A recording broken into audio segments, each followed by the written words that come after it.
CreditBéatrice de Géa, cute A for the New York Times. Growing up as a black kid in Chicago, my idea of scary was a quiet street in suburbia.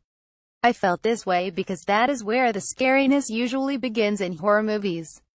Filmmakers often use a suburban landscape to exemplify normal American life: big houses, manicured lawns, and seemingly calm streets, a milieu the audience is supposed to connect with before descending into the horror of the story. But these opening scenes are my earliest memories of feeling like an outsider, and they taught me to investigate what normal means in movies. As a child, watching Poltergeist, a 1982 film that follows a white middle-class family moving into their suburban house, I recognized that their normal was not my normal. I lived in an apartment in the city, and my child's mind thought, oh, so that's how they live in the suburbs. There was plenty in Poltergeist that did hit close to home for me. This story about a family trapped in their normal home awakened the possibility that even the ordinary objects of my everyday experience could become a source of evil and catastrophe.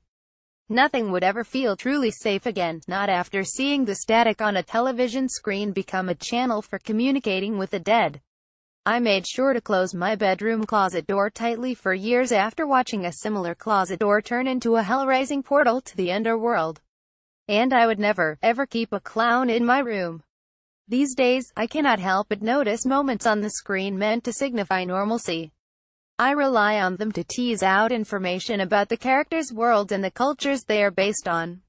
My early disconnection from the suburbs of Poltergeist led me to connect with the many different normals and many different evils of horror movies from around the world.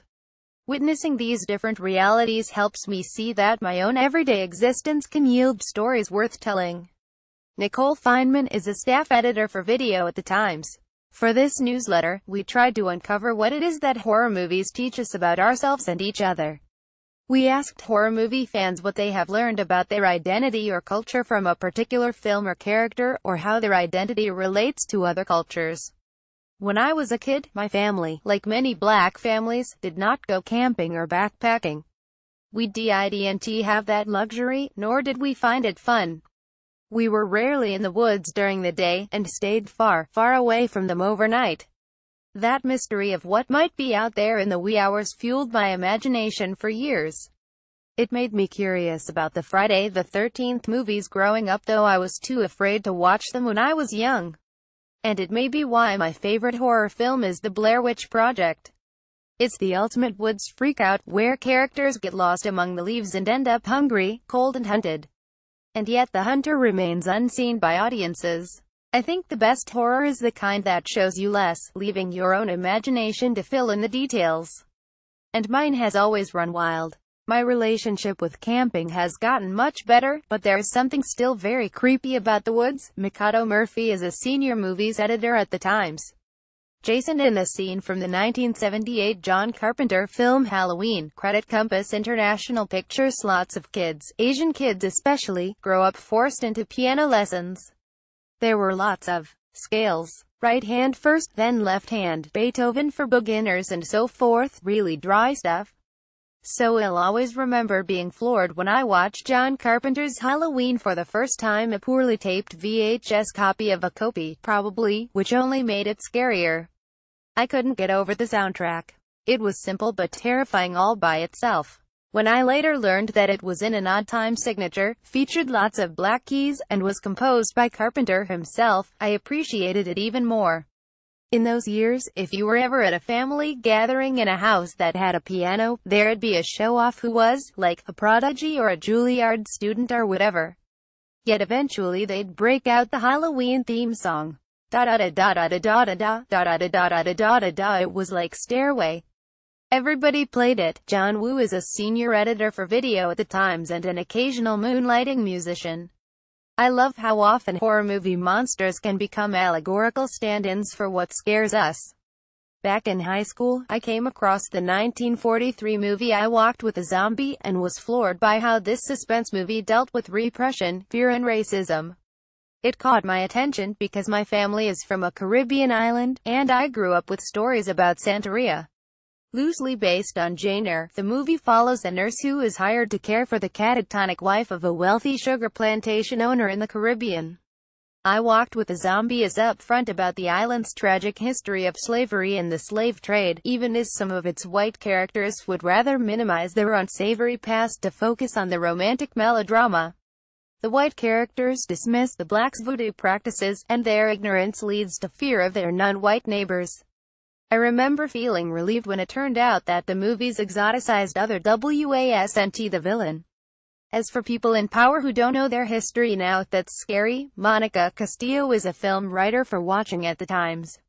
Even though interest in Asian horror movies skyrocketed in the early 2000s, with Japan's original Ring and Grudge franchises leading the pack, American remakes have tended to erase the original film's Eastern roots or tuck them into the background. While the Hollywood imperative white stars mean more money is often misguided, diversity actually means more money. Those Asian Americans who long to see Asian faces on the screen have had to turn to the countries of their ancestors' origins for satisfaction. A guy like me, who rode a bike to the local video store for VHS tapes when I was a kid, gives thanks every day for the advances in technology that have given us amazing access to the breadth and depth of world cinema. It's because of that accessibility that I stumbled across what has become one of my favorite horror films, Dorm Dik Hor, a 2006 ghost story from Thailand. In it, a young boy is sent to boarding school, and what's worse than being bullied by mean kids is being terrorized by ghosts who haunt the campus. What is striking about many of the Thai movies I've seen is that they are comfortable with diversifying their tone in wild ways that could bewilder some Western audiences.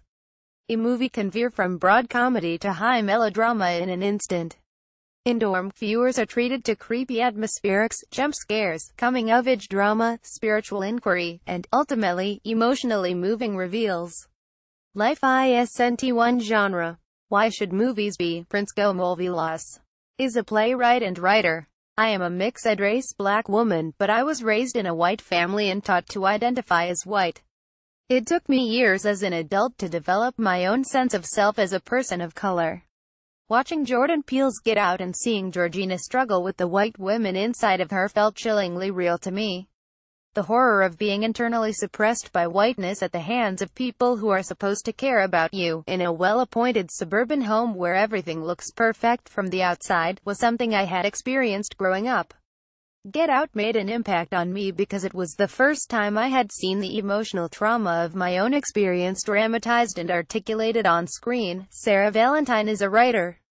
Actors Ivana Bacaro and Doug Jones, as the Pale Man, are shown in a scene from the film Pan's Labyrinth. Credit Fox Searchlight Pictures, via Reuters. Sure, there are plenty of movies scarier than Pan's Labyrinth, but the way the filmmaker Guillermo del Toro evokes myth and superstition is the stuff of nightmares.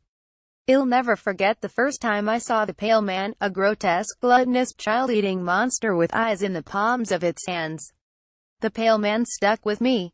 Growing up Latino, you hear stories about El Cuco, La Llorona, and other sinister characters who punish perceived missteps. I not only believed in the supernatural, but actively feared it. I even used to refuse to look at scary movie covers, which adds a surprising amount of stress to one's life. Today, the movie terrifies me for slightly different reasons. Our hero's journey weaves between fantasy and reality, but it is during her time on plain Earth that we see the brutality and violence that the powerful inflict on the helpless.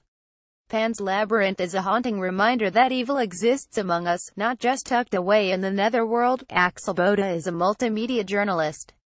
For me, horror films like George Romero's Night of the Living Dead and Get Out work so well because they are less about the big scary supernatural monster and more about the seemingly well-meaning living and breathing menace among us. The Babadook, the Australian director Jennifer Kent's debut feature, goes further. It tells a downright cushion-gripping tale of how our personal demons, when left unattended, can turn into a sort of monster within. There's a picture book with a menacing shadowy figure in a black top hat and fringed clothing, or are those his fingers? A widow who hasn't quite processed her husband's horrific death or her son's increasingly disturbing behavior, and a lot of ambiguities. Is this entity real or a psychological manifestation? The genius of the film is how it is meticulously constructed, and as each layer is peeled back, the true source of this evil comes into view. Ultimately, the film is a reminder of how powerless we can become when we neglect introspection and self-care. Nicole Harrington is an assistant editor in arts at The Times. As someone who falls asleep to horror movies, I know I don't get easily spooked. Whenever someone marvels at how I can stomach such regular intervals of gore, I always laugh it off with the firm, the real world is much scarier. But The Exorcist is the exception. Against my mother's stern warning, I watched it when I was 12. Despite my daytime viewing with a gaggle of girlfriends, I was terrified. I legitimately couldn't sleep for months. I was raised in a very religious household, and even though I'm not Catholic, I still firmly believed in God and the wrath of the devil. The idea of an otherwise well-behaved little girl, not that much younger than me, falling prey to that kind of pure, unrelenting evil tapped into my especially God-fearing childhood self. While I no longer identify as religious, when I rewatched The Exorcist in my freshman year of college, that familiar fear of the consequences of good and bad crept back in. 11 years later, I still have no interest in a repeat viewing. Fahima Haque is a social media editor at The Times. Actor Janet Leigh in the shower scene in Alfred Hitchcock's 1960 classic thriller Psycho. Credit Paramount Pictures, via Associated Press. Show us how you would flip the script. How would you recreate a scene from your favorite horror movie from your perspective? For example, what would Psycho look like if it took place in Detroit, or if Train to Busan was filmed in New Orleans? What would those characters look like? How would we react differently to the story? Submit photos or video remaking a favorite moment or character from your cultural or racial perspective. If you submit video, here's how to do it. Hold your phone horizontally and film yourself answering the question. You can also have a loved one record you, if that's easier. Make sure you are in a quiet place so the audio is clear. Stand facing a light source so that you are well lit.